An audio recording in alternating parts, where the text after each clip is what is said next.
Boston, please make it loud for Josh Johnson!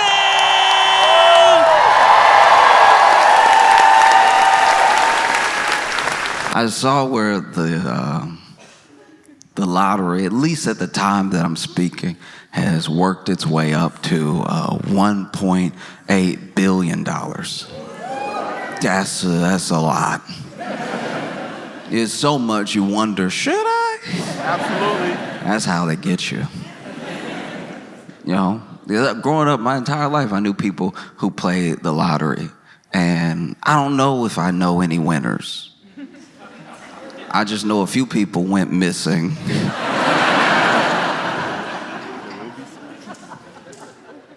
And like hard missing too, not even a funeral. Like,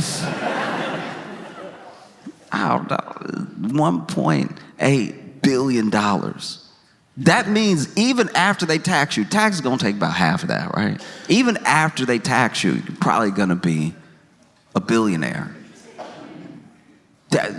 Instantly, a billionaire. And I'm not saying this to like, you know, be down on anybody or be disparaging, but it's like, who plays the lottery? People who need the money. So imagine needing money and then becoming a billionaire in like a day. A day. You needed $252.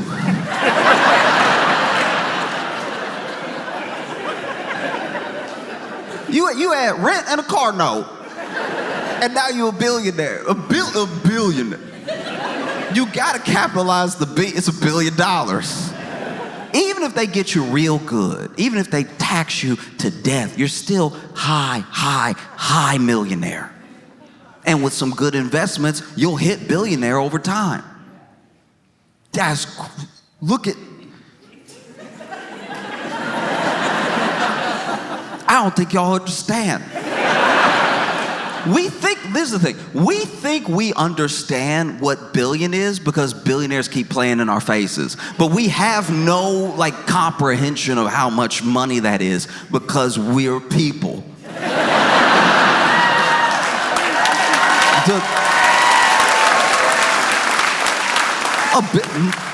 Forget like multiple, a billion.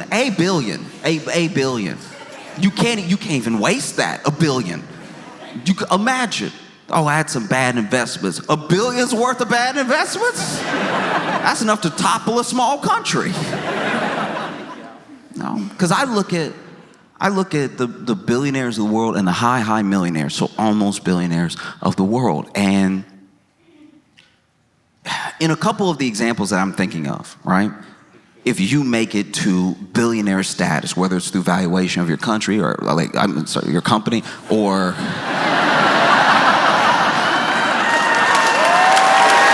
you know,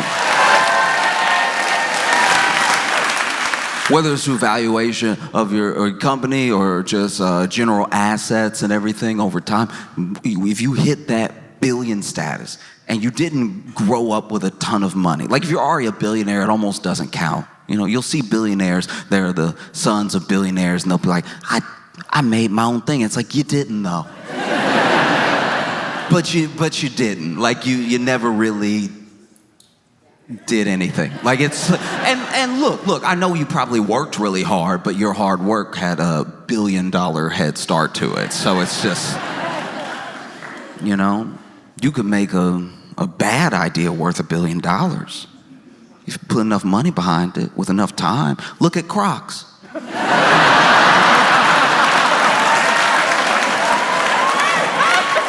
And look, that's not me. No, look, that's not me just dunking on Crocs for the sake of it. I'm saying as a shoe, you are so unprepared to go into the world.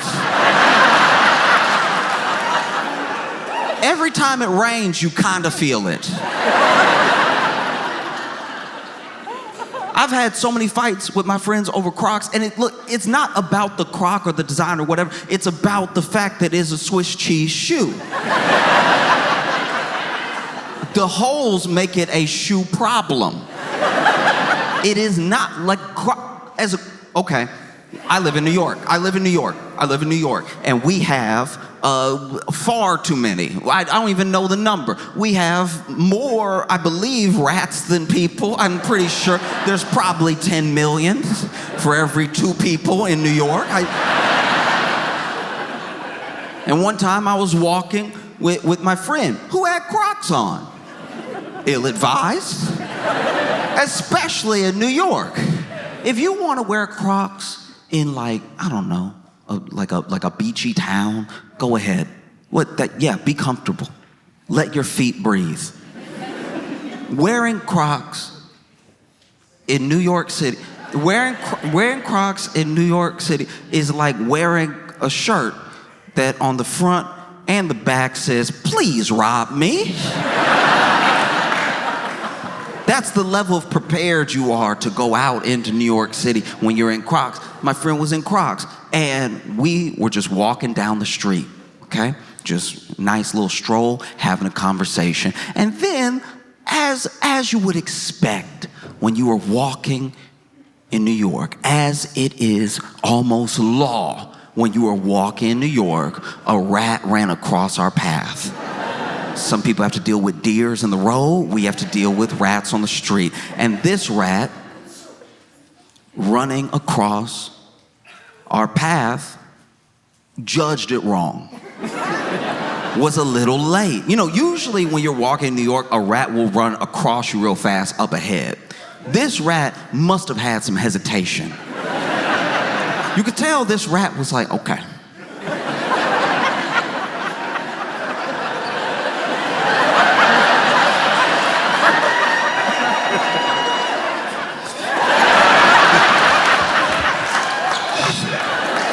You know what? I'm not gonna do it. I'm not gonna do it. No. I'm not gonna do it. Actually, no. You know what? I can do this. I can do this. Let me get. Ah! And then it ran across our path, but by the time it ran across our path, we were at our path. And this is upsetting. Sorry if you're eating.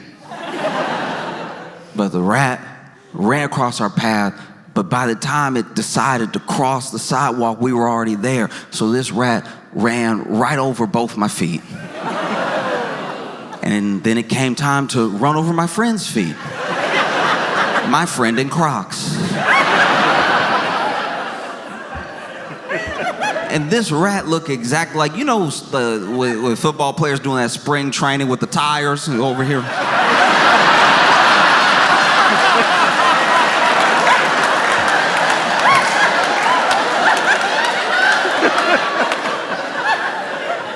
The rat was nimble at first. It got through 2 holes, no problem. Third hole, rat tripped.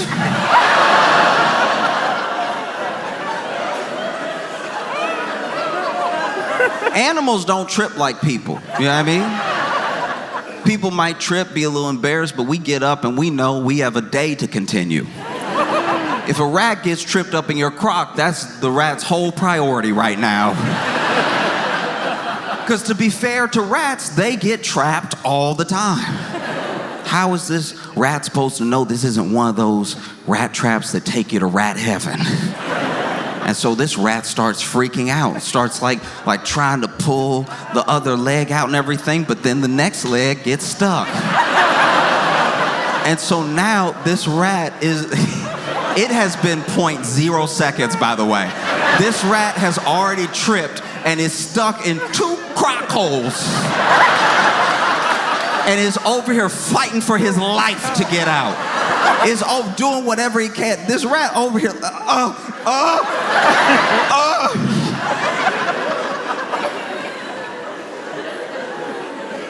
And look, I'll be honest with you right now, I don't even know if I imagined it, but I swear I heard it. I heard where the rat got free because I heard the little pulled the little foot out of the crock hole and then ran away. And then my friend, who had just been defending his Crocs, had the nerve to be like,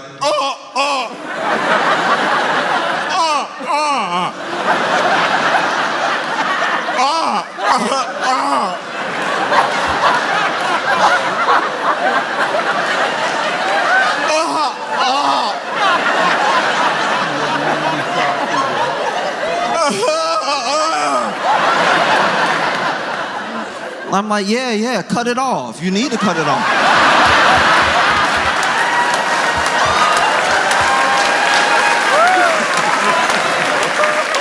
Ran over my foot too, but look at me. Intact. And so you have even if it's not the company, the CEOs of these companies reach high $1 million billionaire status. And it happens usually over time. Usually, if you don't come from money, you reach billionaire status or high millionaire 20, 30 years of your life. And being a psycho as well, like working 80-hour weeks and like just doing crazy stuff. And sometimes you get to get ahead because you cut some corners or you cheat some people or whatever it is. But then when you turn around and you have this like multi-billion-dollar valuation, you did it. And it took all that time, but like you're 30 years removed from when you started. These billionaires, these millionaires, the ones that don't come from like extreme wealth, takes 20, 30 years of your life to get that money. And look how evil they are. I can only imagine. I can only imagine what happens if you get it in a day. Look. For any amount of lottery winnings and for any amount of like money, when you dream about money, that's what we do. Someone's like, what would you do with $100 million? And you might even have a list already. What would you do? And you think you know what you would do. And I'm not even saying that people are lying when they say these things. I believe that people really believe this is what they would do with the money. But then you're a billionaire in a day. Nothing can prepare you for that. Nothing can prepare you for that much money being that much power in a day. I don't know, like, I know what I'd like to think I would do with that much money. Because the amount of money that you've been living on is the amount of money you need to live. Like that, like, I know that in the US, like in America, that's like blasphemous to say. But it's like, even when I was broke, the amount of money that I had, which was not enough, was somehow still enough because I'm not dead. Do you know what I mean? And so obviously people need to get by. People deserve a higher quality of life and everything. I'm not saying this to say that if you're barely scraping by, that's all you need and be done with it. I'm just saying that sometimes you can get in your head, especially when you get a little more, that you need a bit more, and then you need a bit more, and then you need a bit more, to the point where people around the country who make six figures say they don't feel rich, right? And some of them making the high six figures. They've done studies about this and about why your brain never turns to rich when it's you and it's over time. You'll see millionaires say, well, I'm comfortable, but I'm not like rich. And then you're glad that it's through a screen, or else you might.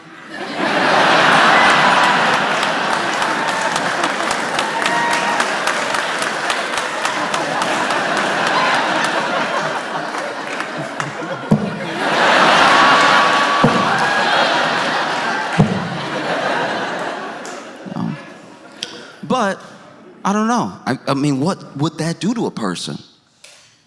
A day. A billionaire. Who knows? Maybe money really does change people in a way that you can't even fathom until you have that much money. Maybe you get $1 billion in a day, and out of nowhere, you don't even recognize yourself. $1 billion. And you're just like, wow, I could use some slaves. I think that...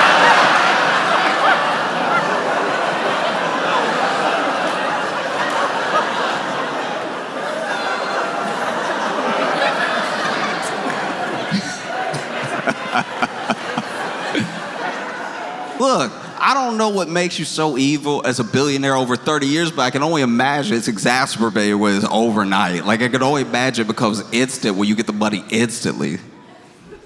That's crazy. Because, look, we all have a list. Even if you act like you don't, you do. If you want that much money overnight, You might have a list. There might only be 5 things on your list. Hey, I want to take care of my friends, take care of my family, want to travel, and I want to help in a way that I've been helping, but I didn't have the money to really push the help, right? So that's what, 4, maybe you have 5 things. But then after you do all that, maybe you have some money left over. What do you do with that money? Can you make another list? Can you make a bigger list? Maybe. But if you can't, you just keep trying. Oh, let's fix the roads. Let's try to fix the school system. But then there's still some money left over. What do? I think you might lose your mind. That's probably why billionaires are like that. Because think about it. Look, their list didn't have any of the stuff I mentioned on it. But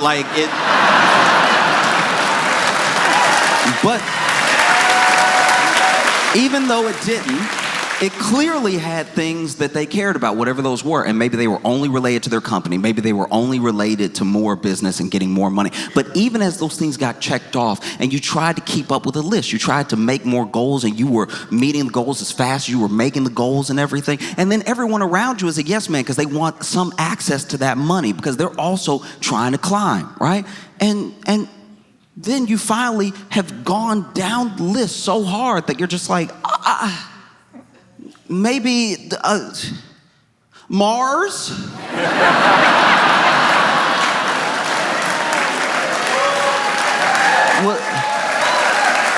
What about Mars? Mars would be cool, right? Like, Mars would be dope. As people starve. Mars, though, that would be dope. And it's like, yes, it sounds dope. And I hope he goes. I hope he does. Like, that'd be fire. If he went to Mars. Spend your fortune as the richest man in the world to be the poorest man in the universe. Because I guarantee you spend your whole life and then you finally, let's say it finally happens, you have a voyage to Mars. And let's be as generous as possible. And let's say that like the rocket works, you already sent enough stuff there that it's not like quite the movie The Martian, but it is like that because you are going to be by yourself. No, I'm just, probably. And then you land in Mars, richest man in the world. Lands on Mars, gets out, is walking around and realizes that Mars is just like Arizona with some extra tent to it. Like, looking around like, oh, okay. Whoops.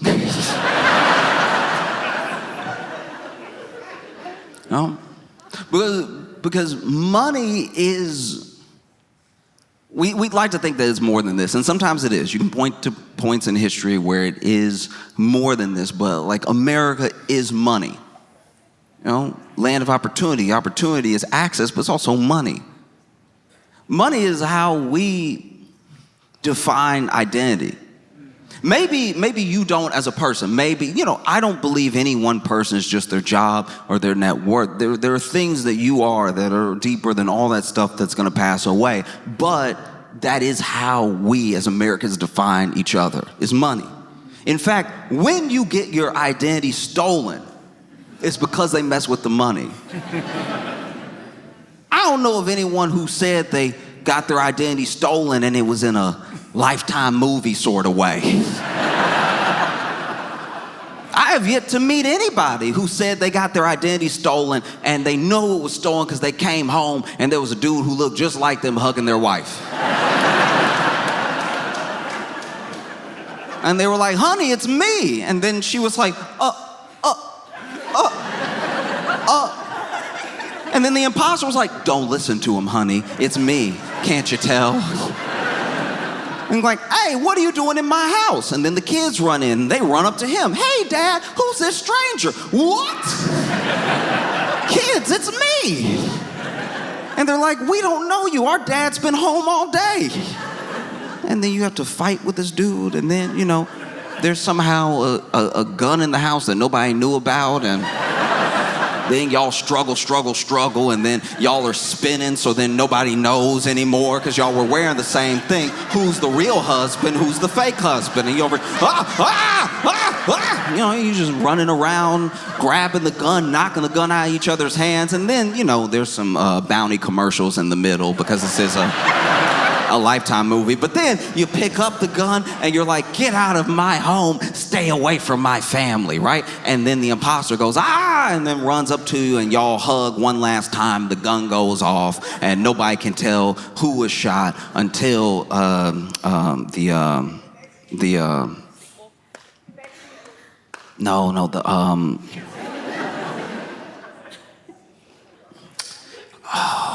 is it? Until the Nair commercial. You know, like Nair, that one, like... I've watched a lot of Lifetime with my mom and my aunt. And so then they come back from commercial and y'all are both backing up and you're like, somehow in a movie, whenever somebody has been shot and someone shot someone, they both react the same. I always find that very annoying. The person that pulled the trigger is like, but then the person who was shot is like,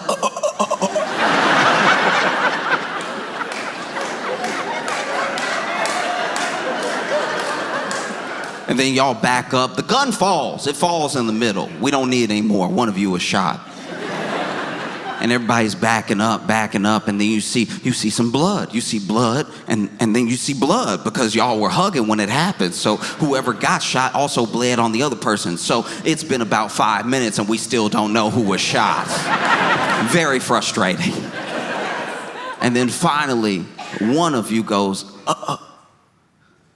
you'll always be my family. And the other one turns around and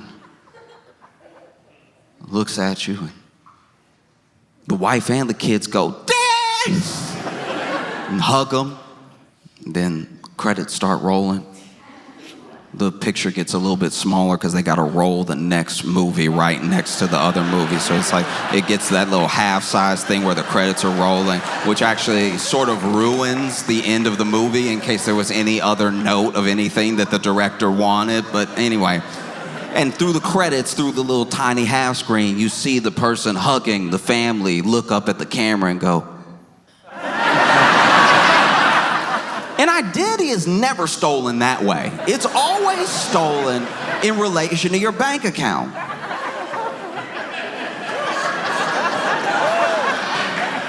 No, because that's who you are. That's who you are to the bank, and that's who you are to any business entity is your money and the number that you are, you know? Now, look, I would like to think that everybody knows that everyone's more than that, but that is how you break down. That's how you're calculated. You know what I mean? You're moved around as a number, and the numbers that make up the numbers you have are how people see you. You know? So when you get your identity stolen, it's not because they actually stole who you are. They stole who you are in a version of how people see you for your money. Having your identity stolen is terrifying because you don't know when you'll get out from under this. It's you. It's you. But the bank doesn't know that. You might as well show up to the bank like you just got home to see your wife and kids and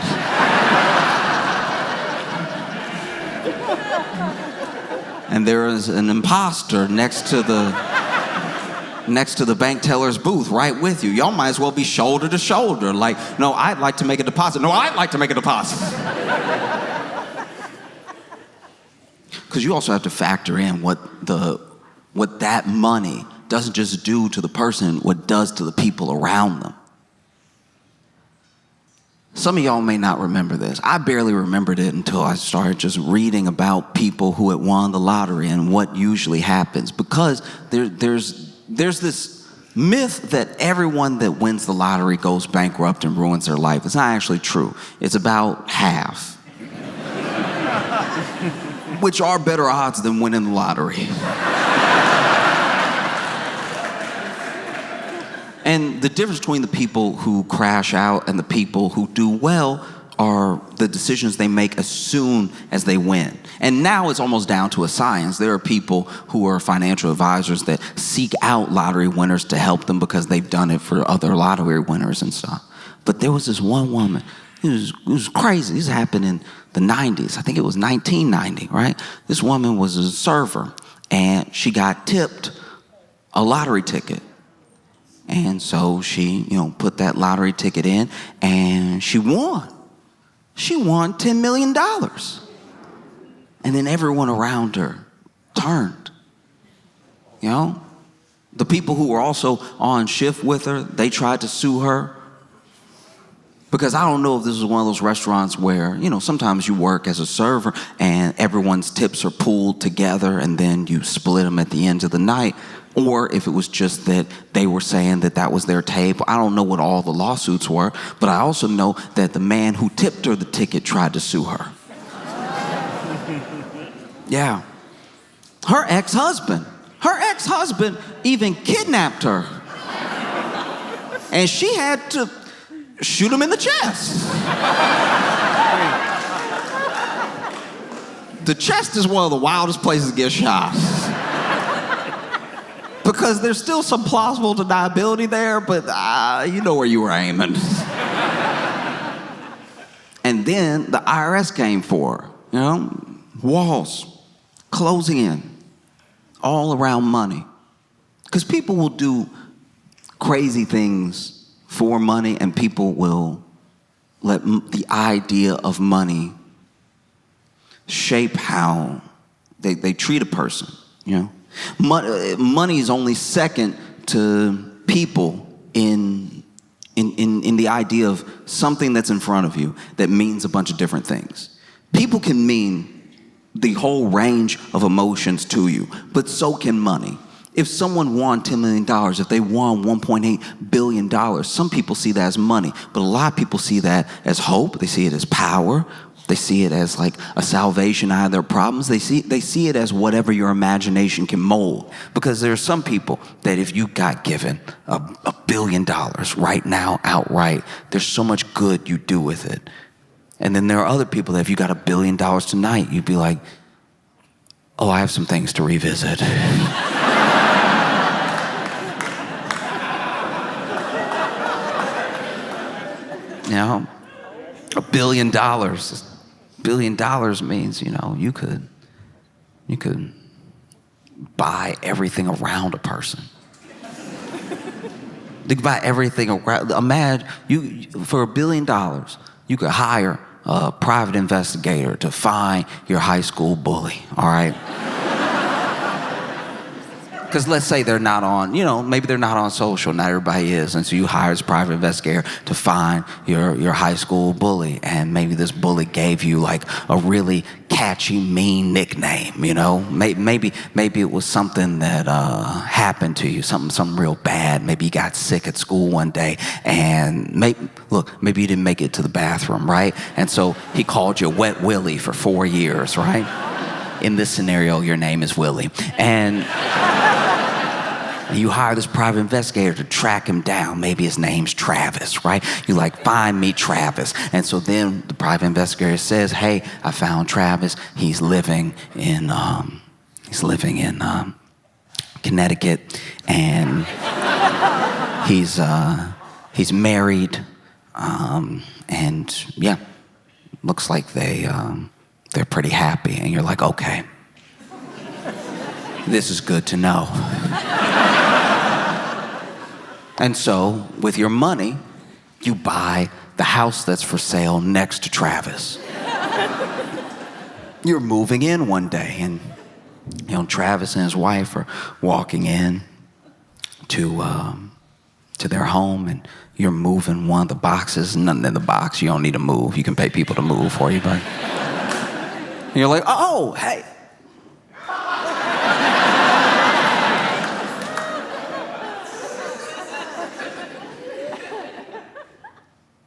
Travis? And he's like, oh, Willie, Will, wow, how have you been? wow, this is crazy. Are you? Yeah, I'm moving in. Right next to you. That's crazy.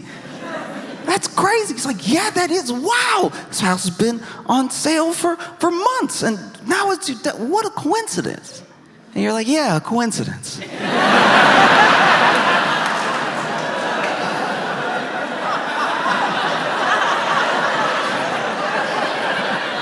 Yeah, that's what it is. And you see that not only do you have this nice house in front of you, but, ooh, Travis has a phenomenal house, you know? There's an HOA, so they're pretty similar, but overall, very big and very nice, you know? And right then, Travis's wife walks up, Susie. Susie walks up, and she's like, hey, babe. And then he's like, hey, Me and William went to high school together. This is my wife, Susie. And you're like, oh, hi, nice to meet you. You shake her hand, and you're like, wow, this is crazy to just, you move to a new place, and you don't know. Usually, you don't know anybody, and now I got pals right next door. And Travis is like, yeah, this is wild, man. You should come over for dinner sometime.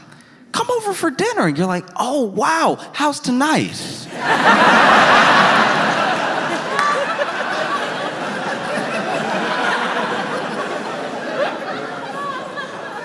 And Travis, because this is the thing about bullying. A lot of bullies don't remember what they did. And even if they remember what they did, they remember it in the context of whatever they were going through. And so even if they were like a mean kid, they just remember being a mean kid because other stuff was happening. I don't know how often real bullies think about the fallout of their bullying and what it might have done to somebody present day, So maybe Travis is perfectly pleasant. Easy to believe. It's been a long time, And so he's like, yeah, I think... no. Okay, we do have a little date night tonight, but how about tomorrow? Tomorrow night, we should have dinner. You just come over to our place. We'll cook for you. And you're like, wow, yeah, Travis, it sounds great. All right, I'll see y'all later. You take your empty box.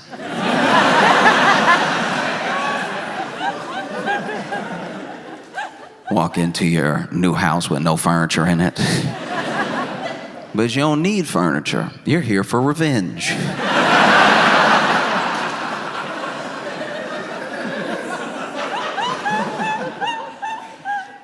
The type of revenge that only money can buy. And you're so excited, you don't even know if you can sleep. And so you lay on the floor of your brand new house. Because hate makes you comfortable.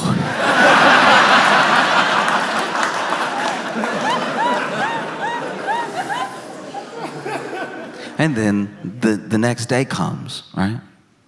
The next day comes, and you've had a private investigator on Travis for a while. You even had a private investigator on Susie. You already know her name. And so the next day, during the day, you go over to Susie's workplace. Susie works at a salon, right? And so you go over and you're like, hey, what? This is crazy. Wow. Susie, neighbors, and then I need a haircut? You do hair? Wow. You get Susie to give you a haircut, and when you're getting a haircut, when you're getting the wash, the shampoo, the conditioner, and everything, there's time to talk. You get to know a person. Or pretend to, because you already hired a private investigator.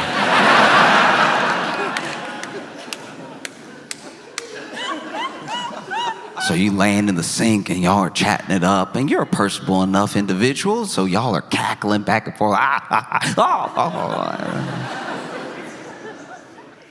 Then at the end, Susie puts the mirror in front of your face, and you're like, wow, a magician. Truly incredible. Thank you so much. And then you go to pay, and then you put a $10,000 tip on your haircut. Susie's floored. What? I can't accept this. You absolutely can. I haven't felt this good in years. You made me look like a new man.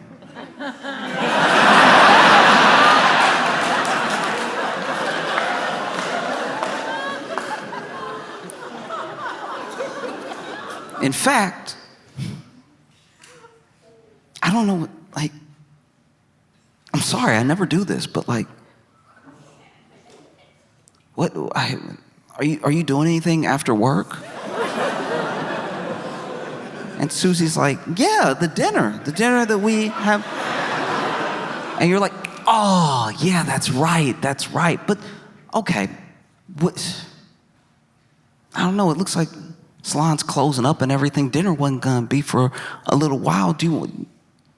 I don't know, do you want to hang out for a little bit? We're gonna end up chatting anyway. Let's just chat. Let's just have a chat, and then, we'll head over to your place. And you're like, does that sound okay? And she's like, yeah, I guess so. It's fine. Yeah, I'll close up here. And then you're like, okay, yeah, hop in my car, right? And she hops in your car. It's very nice. It's ridiculous. It's whatever car is nice for the period we're in. So just imagine.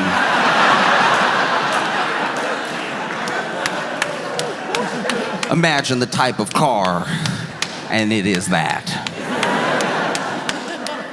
And Susie's also impressed. She's like, wow, okay, you must have done very well for yourself. And you're like, yeah, I do all right. Because then, no matter what car it is, I assume it goes fast, right? And then he's like, actually, I know I'm new to the neighborhood and everything, but can I show you something? And she's like, yeah, sure, okay. And you drive. You end up driving to this like little patch of land that's off by the wayside, and there's a small little airfield there, and you park, and Susie's like, what is this? And you're like, oh yeah, I got a call, it was a text while you were doing my hair and everything, and there's just something I have to check out over here, so let's just walk through. And you walk through this little air hangar, and it's to your private jet. And she's like, wow, you have a jet? And you're like, yeah, I do.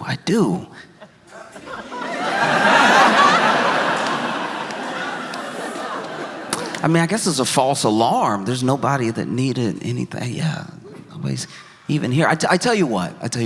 How about this? I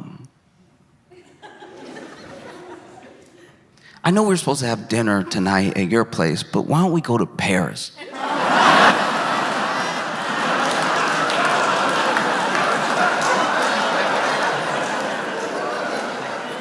She's like, Paris? You're like, oh, I'm sorry, do you prefer Milan? We can go to Milan. What are you even saying right now? I'm like, oh, no, I'm just saying, we're supposed to get dinner. Let's have dinner.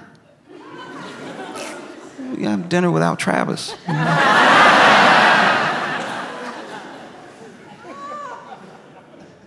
And then she's like, oh.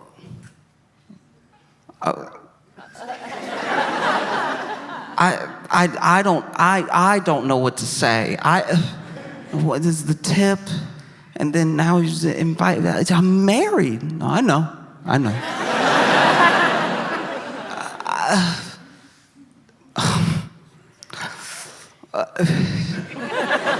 don't know. Now? Yeah, now. Actually, you know what? And then the stairs.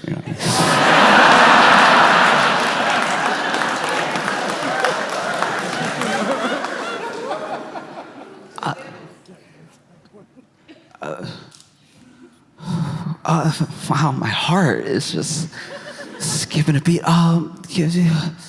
Yeah, let's do it. Let's go. And you're like, great. And so then you both hop on the jet and taxiing and everything. And just before takeoff, you send Travis an audio message of the entire thing.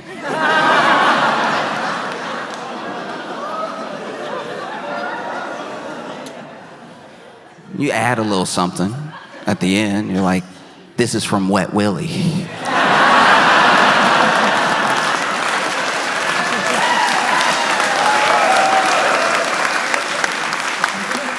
Because now you have $1 billion, and you could be good or you could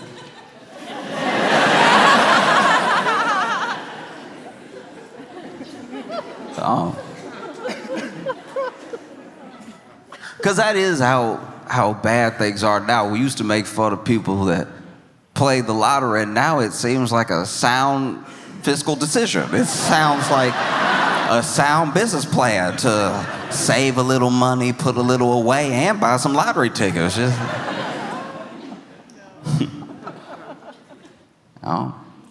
it's either buy some lottery tickets or,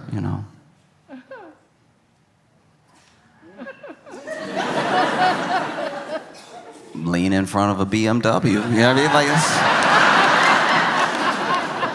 you gotta lean in front of a BMW, coming at about, slowing down, so hopefully about 12 miles per hour. You know what I mean? Enough to do some damage, but not quite kill you. You know what I mean? Like when you get hit, it's gonna make that sound. You're gonna hear some stuff. Some of that stuff's gonna be you, and some of it's gonna be the car. You might even lose consciousness for a second, but you will, hopefully wake up. And there's some real technique to it too. I don't know if you saw that video. There's a dude who you could tell he was too. You could tell he was too nervous. He shouldn't have done this, and not just because it's fraud. He shouldn't have done this because you could tell his heart wasn't in the grift. You know what I mean? His heart wasn't in it. Like, some people, the grift is who they are. They buy into the grift completely. When I was a little kid, my elementary school teacher got into a fender bender, right? And got in a fender bender with this dude and bumped him just enough to get a little bit of separation, but you could tell that she had hit him. And he immediately got out of his car, went into the trunk, pulled out a neck brace, and laid on the ground, right?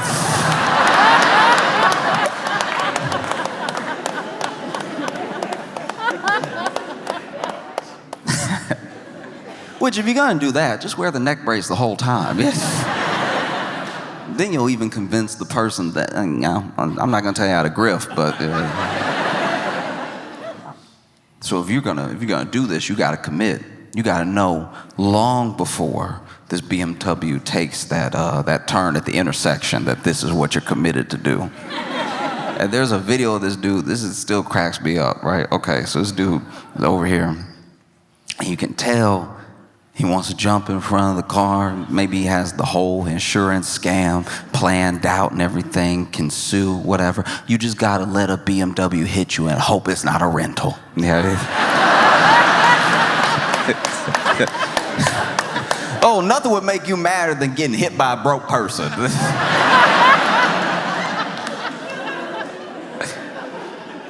And so then, it's over here waiting, right? And like, just from the CCTV, because this is how I watched it, right? Just from the CCTV and the clip, you can tell that there's some nervousness in the knees. Like, the knees don't scream commitment. You know what I mean? Like, they're not, his feet aren't amped to do it. They're not like hoppy feet. You know what I mean? Like this is like, ooh, I'm gonna do some fraud.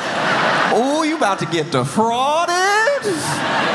Right? But he had more of a, oh, okay. All right. Okay. All right. And you could tell he was thinking too much about how he was gonna land. That's the problem. Because you gotta know, if you're gonna jump in front of a car, you gotta know, okay, am I gonna be mostly grill or mostly windshield? All right? Both have their drawbacks, all right? Now, grill will push you forward. It'll push you forward an amount that will make you look dead to a bystander. So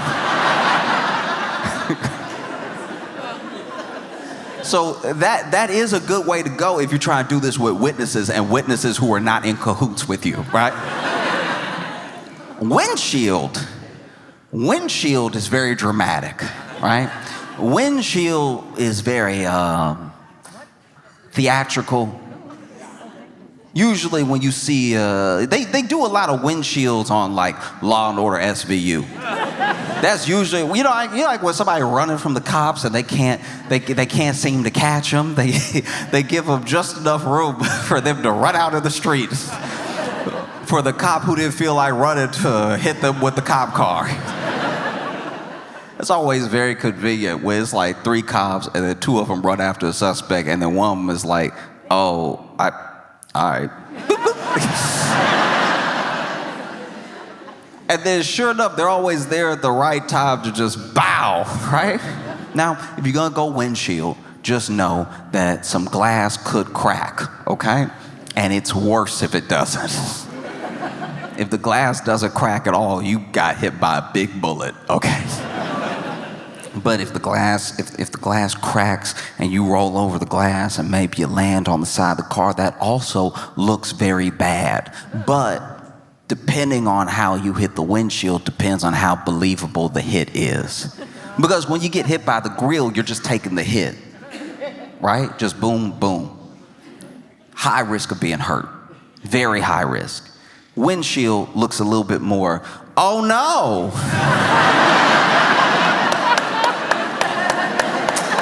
Ooh, you got me.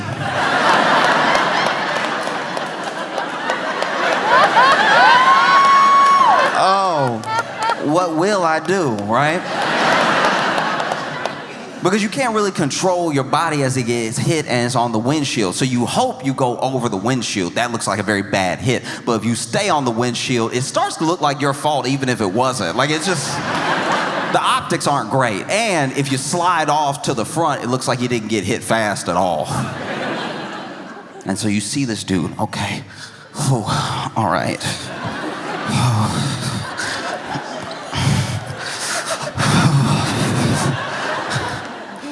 And then he goes for it. But not only did I see him in the clip, in the CCTV video, like thinking about it too hard, the person in the BMW also saw him thinking about this very hard.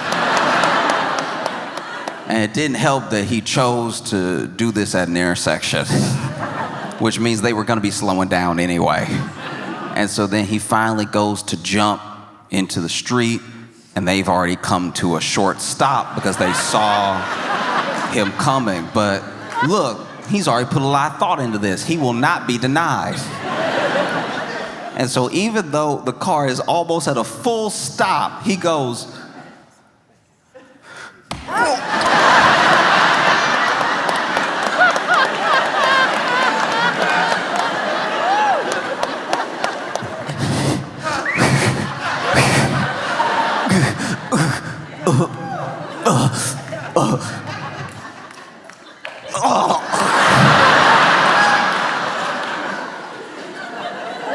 Obviously, the claim didn't go far. But you could do that, or you could play the lottery. You know what I mean? Because I really do hope that the person or the people that win,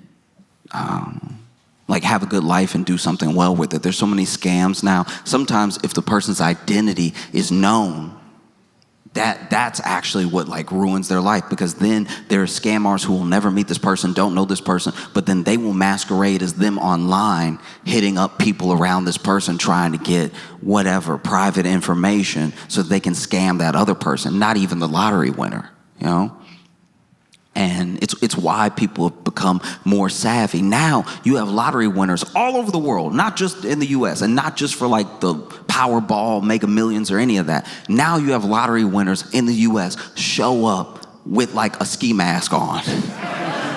So many lottery winners look like they're there to rob the lottery.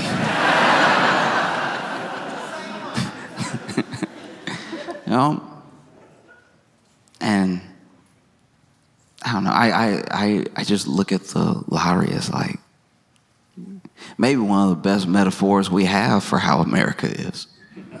Because we all participate. That money is pooled together, and it is, and I don't mean in terms of ownership, I just mean in terms of how the money came to be there. It is all of our money. It is all of our money pooled together for 1 to 6 people to have. In fact, sometimes you'll watch the lottery. You'll watch someone win, and you'll be like, wow, I worked at a company like that. That's crazy. Because some of what the lottery of trying to make it in America is luck. We like to think it's hard work, because then that means everybody could do it. But it's not actually the case.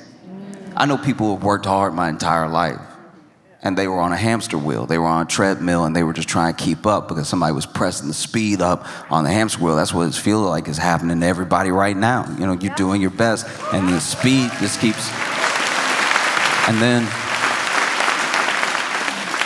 you know, some people are on a treadmill where the speed just keeps getting increased. Some people, look, to their credit, they have some golden handcuffs. Maybe they're doing a little bit better than everybody, but the margins that they live in are just as thin. And so they're on like a Stairmaster. They're up higher than the people on the treadmill, but, you know, they still run the risk of falling off at any given point. And so the other person's running as hard as they can. This person's stepping as high and as fast as they can, because if they can skip a step, it's not going to keep them good forever, but it'll keep them level for a while. And so everybody's working as hard as they can. People who make six figures are still thinking, I don't really have enough to get by. That sounds crazy to anybody who's living off of less than 50K, somewhere where the standard of living, you need to be at like 80K. There are people scraping to get by. And so rather than just accepting that this gym sucks,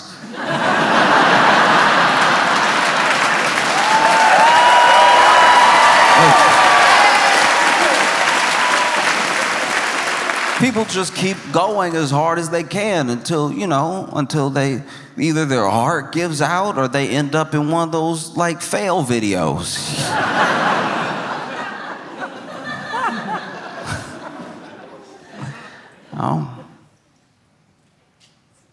Because look, it's $1 billion. It's a billion. That's a lot. And I know it's the lottery, and I'm just making an example. I'm not specifically speaking to everyone to like go run up to the lottery office or something. Like that's not what I'm trying to say. I think that we have let the lottery basically become one of the better ways to get ourselves out of a mess, you know? And it only gets you out of the mess. Maybe you can bring some people along with you. That's nice. That is nice. But you don't know everybody.